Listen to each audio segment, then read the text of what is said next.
बिस्मिल्लाहिर्रहमानिर्रहीम। अस्सलाम वालेकुम, welcome to my channel. I hope आप लोग सब खैरियत से होंगे, अपने अपने घरों में खुश आबाद होंगे। मैं भी बिल्कुल ठीक हूँ अल्हम्दुलिल्लाह। ये है बिल्कुल अर्ली मॉर्निंग का टाइम, फजर के बाद का वक्त है। ऑलमोस्ट 6 बज रहे होंगे। अरीब को मैंने उठा दिया है स्कूल के लिए क्योंकि उसके स्कूल स्टार्ट हो चुके हैं। और यहाँ मैं थोड़ा खामोश हो गई थी ताकि आपको चिड़ियाओं की आवाज़ आए। इतनी खूबसूरत आवाज़ लगती है चिड़ियाओं की इस टाइम पे। मतलब हर तरफ से इतनी प्यारी आवाज़ें आ रही होती हैं, कोयल की, चिड़िया की, और कुछ मिक्स ना कबूतरों की भी आती है, कौवों की भी आती है, चीलों की भी आती है, तो बहुत अच्छा लगता है।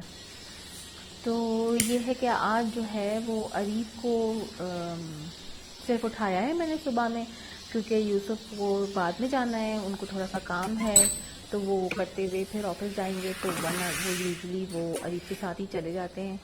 तो सिर्फ अरीब को मैं उठा कर आई हूँ अभी। और नाश्ता बनाऊंगी। और यहाँ मैं लाइट्स वगैरह ऑन कर रही हूँ, फ़ैन ऑन कर रही हूँ। फ़ैन के बगैर गुजारा नहीं है। अभी मौसम इतना ठंडक नहीं हुई है। सुबह के टाइम पे, रात के टाइम पे अच्छा प्लेजेंट हो गया है, लेकिन पंखे की ज़रूरत अभी है। ठंड नहीं कह सकते हम कि ठंड हुई है, ठंड बिल्कुल नहीं है अभी। और ये कि नाश्ते में ये कि मैं आज नाश्ता दिखाऊंगी आपको। एक मैं नाश्ता करती हूँ ना, मैं करती हूँ नाश्ता नंबर 1 एंड नाश्ता नंबर 2। मैं 2 दफ़ा नाश्ता करती हूँ। अब आप लोग बोलेंगे कितना खाती है, कितना खाती है, ऐसे मत कहिएगा भाई। मैं बहुत सेंसिबली अपने नाश्ते को, ब्रेकफास्ट को ब्रेक करके 2 टाइम लेती हूँ, इसलिए कि मुझे जो है ना वो उठते के साथ मुझे ब्रेकफास्ट चाहिए होता है। मतलब उठते के साथ ऐसे नहीं कि बस उठूँ और मुझे कोई ब्रेकफास्ट दे दो, ऑब्वियसली मुझे खुद ही बनाना है। तो बस बनाने का जो टाइम है ना, प्रिपरेशन का, बस वो टाइम है, लेकिन मुझे ब्रेकफास्ट करना होता है, मुझे कुछ ना कुछ खाना होता है। तो डिपेंड करता है।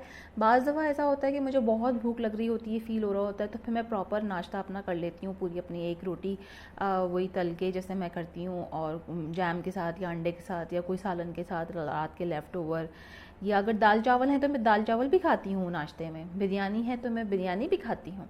मतलब डिपेंड करता है कि क्या चीज़ मौजूद है। तो ये होता है। वरना ये होता है कि यूजुअली जब मैं अरीब को यूसुफ को नाश्ता देती हूँ तो मैं एक कप अपने लिए चाय मैं अपने लिए भी बनाती हूँ, और साथ में कुछ बिस्किट ले लिया, या एक पापा ले लिया, या बाकर खानी ले लिया, घर में कुछ और कुछ बेक किया हुआ है वो ले लिया। मतलब थोड़ा बहुत, थोड़ा आसरा हो जाए इस किस्म का। और उसके बाद ये है कि फिर जब यूसुफ अरीब चले जाते हैं, फिर थोड़ी देर मैं नैप लेती हूँ वापस से, और फिर ये कि 9 बजे तक उठ के फिर अपना वापस एक नाश्ता करती हूँ। ऐसा चलता है। अ, या फिर अगर जिस दिन मैंने पूरा प्रॉपर कर लिया हो तो नाश्ता, तो फिर ये कि फिर मैं 10-11 बजे जो अपनी चाय पीती हूँ ना, उसके साथ कुछ ना कुछ ले लेती हूँ, इसलिए कि मुझे ना फिर क्योंकि अरीब अरीब आता है स्कूल से 2:45 बजे तक, तो हमारा लंच 3 बजे होता है। तो अब 6:30 बजे का नाश्ता किया हुआ 2:45 तक आदमी भूखा नहीं रह सकता भाई। और सारे इतने फिज़िकल काम भी करने हैं, मेहनत वाले सब, तो मेरे तो सर में दर्द शुरू हो जाता है फिर। तो इस वजह से जो है मैं हल्का फुल्का थोड़ा सा टकोर कर लेती हूँ। यहाँ मैं कॉफ़ी बना रही हूँ, अदीब कॉफ़ी लेता है। अभी आजकल जो है वो गर्मी है, देखो ठंड नहीं है, तो वो ठंडे दूध में लेता है, मतलब कोल्ड कॉफ़ी समझ लें वो लेता है। अब जब सर्दियाँ शुरू होंगी तो फिर वो गर्म हॉट कॉफ़ी लेगा। लेकिन वो चाय का इतना शौकीन नहीं है, कॉफ़ी वो through out the year coffee पीता है। और मेरे हस्बैंड का भी यही है। कभी कभी वो अगर उनको फ़ील हो रहा हो कि जैसे हेडेक है या कुछ है, तो फिर वो चाय में थोड़ी सी कॉफ़ी ऐड कर लेते हैं नाश्ते के टाइम पे। तो बस ये मैं नाश्ता प्रिपेयर कर रही हूँ, फिर लंच प्रिपेयर करूँगी अरीब का, फिर यूसुफ को उठाऊँगी। उसके बाद हम लोग छोड़ने जाएंगे इसको स्कूल। और जिस दिन यूसुफ देर से जा रहे होते हैं उस दिन मज़ा यूँ आता है कि मेरी ना एक सुबह की बड़े मज़े की ड्राइव हो जाती है। मतलब मुझे तो ना, मैं तो वो बंदा हूँ कि जिस टाइम भी ना बस आप बोलें कि चलो ड्राइव पे चलते हैं, मैं रेडी हूँ, चाहे रात के 2 ही क्यों ना बज रहे हों। खैर 2 बजे हम कभी भी नहीं गए ड्राइव पे। लेकिन मुझे बहुत मज़ा आता है ड्राइव पे जाने पे। यहाँ मैं शेयरिंग कर रही हूँ आपसे बहुत मज़ेदार, ही जिस किसी ने भी ये इन्वेंट किया है ना, ये एक ब्लेसिंग है, ब्लेसिंग सच में। ये हरिकेन मॉप के नाम से मिल रहा है। मेरे पास पहले, इससे पहले भी ऐसी ही चीज़ थी, लेकिन वो इससे थोड़ी सी अच्छी क्वालिटी में थी। थोड़ी सी एक्सपेंसिव भी ली थी मैंने, और वो यूँ समझ लें कि मैंने जब हम इस घर में शिफ्ट हुए थे 2013 में, तब मैंने ली थी और अब जाके वो टूटी थी। ऑब्वियसली प्लास्टिक था, तो एक टाइम के बाद उसने टूटना ही था। तो ये थोड़ा सा लो क्वालिटी है, लेकिन ये भी अच्छा काम कर रहा है, सफाई हो रही है आराम से। और यहाँ मैं आपको दिखा रही हूँ कि बड़ा अच्छा सा ना इसी में मॉप जो है वो खुद ही निचड़ भी जाता है, स्पिन हो जाता है खुद ही। और जब स्पिन आप कर लें तो स्टिक को लंबा करके आप लॉक कर दें, तो यहाँ से लॉक हो जाता है। और बहुत अच्छी इसकी स्टिक है, मतलब बेड के नीचे से भी बड़े आराम से इससे ना मॉप लग जाता है, सोफ़ों के नीचे। और यहाँ आपके देख रहे हैं मेरी जो सेटी रखी है ना ब्राउन कलर की, इसके नीचे से बहुत अच्छा, बहुत इजीली मैनेज हो जाता है। और आप यूँ समझ लें कि हार्डली मुझे 15 मिनट लगते होंगे अपने एक पोर्शन की सफाई करने में, तो बहुत इजीली हो जाता है और एकदम साफ़ सुथरा। पानी ये क्या आप वो आप नोट कर लें कि आप 2 रूम में से पानी लगा के चेंज कर लें। कभी कभी तो मेरा इतना साफ़ भी घर होता है कि एक ही बकेट से पूरा घर मेरा मॉप हो जाता है।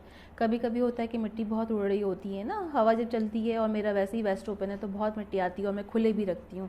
देखिए यहाँ से भी मेन डोर खुला हुआ है मेरा, और पीछे बालकनी का भी खुला हुआ है ताकि वेंटिलेशन रहे, एयर रहे।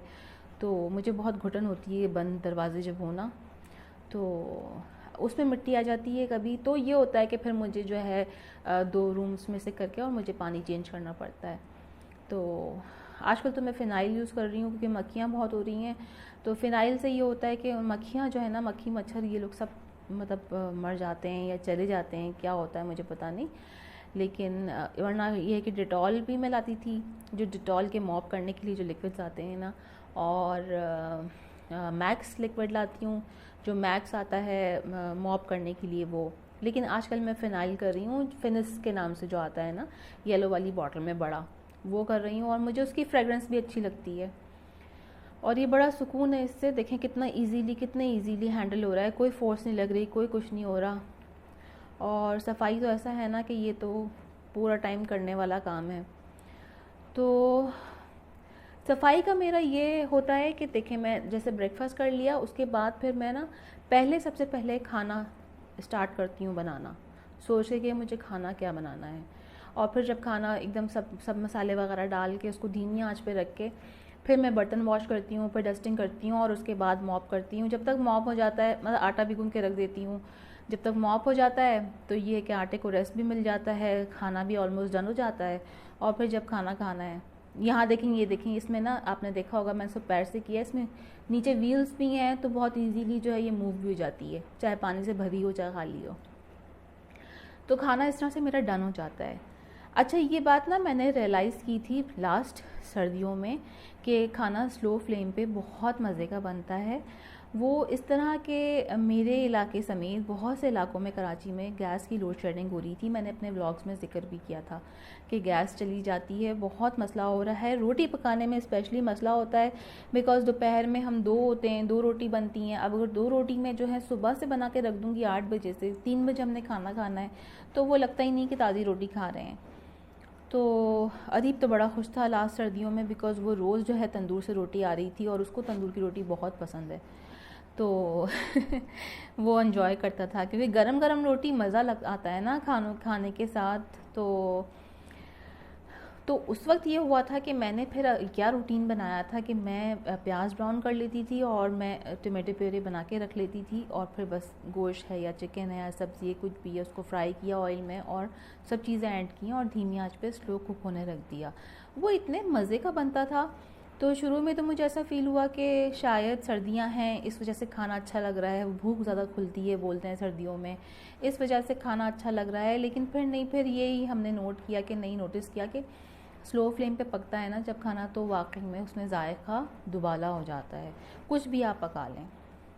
तो अब मैं यही करती हूँ कि मैं जो हूँ ना इसी तरह स्लो फ्लेम पे पकाती हूँ। मैंने मेरे एक व्लॉग में पाकिस्तानी मॉम इन ओमान ने मुझसे पूछा था कि आप पूरे घर की सफाई आप खुद करती हैं?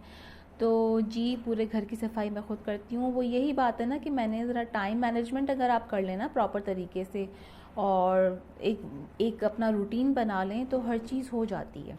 बिल्कुल सेट अपने अपने टाइम पे हर चीज़ हो जाती है, और ये भी नहीं लगता इतना बर्डन भी कि वो हमने बहुत काम कर लिया। लेकिन ये होता है, कभी कभी होता है, मेरे साथ भी ये होता है कि कभी कभी जो है ना, मेरा बस कोई दिन ऐसा होता है कि मेरा बिल्कुल दिल नहीं चाह रहा होता कि मैं कुछ करूं, कुछ भी करूं। इवन टीवी देखने को भी दिल नहीं चाह रहा होता, यहाँ तक कि मैं मोबाइल को भी ऑन नहीं करती हूँ। बस मेरा होता है कि बस मैं रिलैक्स करूँ, चिल करूँ आराम से, या मम्मा से फ़ोन पे बात करूँ या किसी और फ्रेंड से बात करूँ बस, और बिल्कुल रिलैक्स करूँ। तो उस दिन थोड़ा सा मेरा लेज़ी डे गुजरता है। लेकिन सफाई मैं उस दिन भी करती हूँ, क्योंकि अगर मैं सफाई उस दिन नहीं करूँगी तो नेक्स्ट डे मुझे बहुत रगड़ रगड़ के सफाई करनी पड़ेगी। बस ये होता है कि सफाई करती हूँ, लेकिन इतनी भागम भाग हो जाती है, इतना हौश पौश हो जाता है मेरा टाइम इतना, कि फिर जो है दोपहर में जैसे सफाई करके फारिग हुई तो शावर लेके फिर नैप लेने का टाइम मेरे पास नहीं होता। फिर बस ये होता है कि शावर लो जल्दी से और शाम की चाय की तैयारी करो, और लगता है कि आज पूरा दिन जो है, पूरा दिन बस हमने काम ही करते रहें, हालांकि कोई काम उस दिन नहीं किया होता मैंने, और टाइम वेस्ट हो जाता है मेरा सारा। तो सारी बात जो है ना, वो टाइम मैनेज करने की है।